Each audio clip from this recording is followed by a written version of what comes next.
He's the defense secretary, but he's on the attack. You want to call it destroyed, you want to call it defeated, you want to call it obliterated, choose your word. This was an historically successful attack. Pete Hegseth's fuming over claims US airstrikes on Iran were of limited success, and he has the media in his sights. Because you, and I mean specifically you, the press, because you cheer against Trump so hard, it's like in your DNA and in your blood to cheer against Trump. Because you want him not to be successful so bad, you have to cheer against the efficacy of these strikes. Go ahead, Tom. His top military man came armed with this video. Not the actual mission, but a test of the bombs, demonstrating their power. Operation Midnight Hammer was the culmination of those 15 years of incredible work. The air crews, the tanker crews, the weapons crews that built the weapons, the load crews that loaded it. Here's what we know following the attacks and the strikes on Fordo.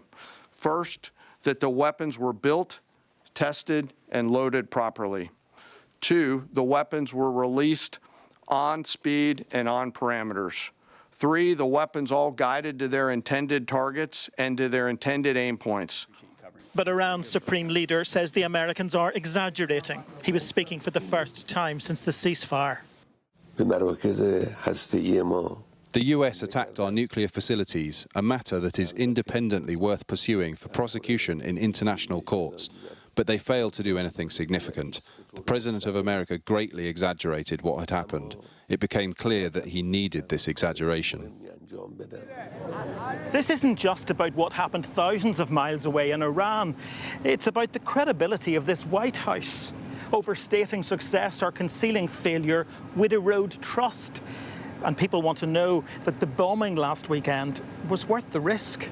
I do believe there's an effort on the outside of this building to try to divide the president's team on the inside. And sometimes you have to look at these headlines and laugh, because I've been in meetings where I know these things are absolutely not true. And again, we do our best here, I believe, to try to push back and correct the record with all of you. But there is fake reporting. That's just the reality of this country, unfortunately.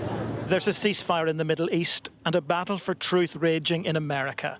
The reality is, no one knows the full extent of the damage done to Iran's nuclear facilities. David Blevins, Sky News in Washington.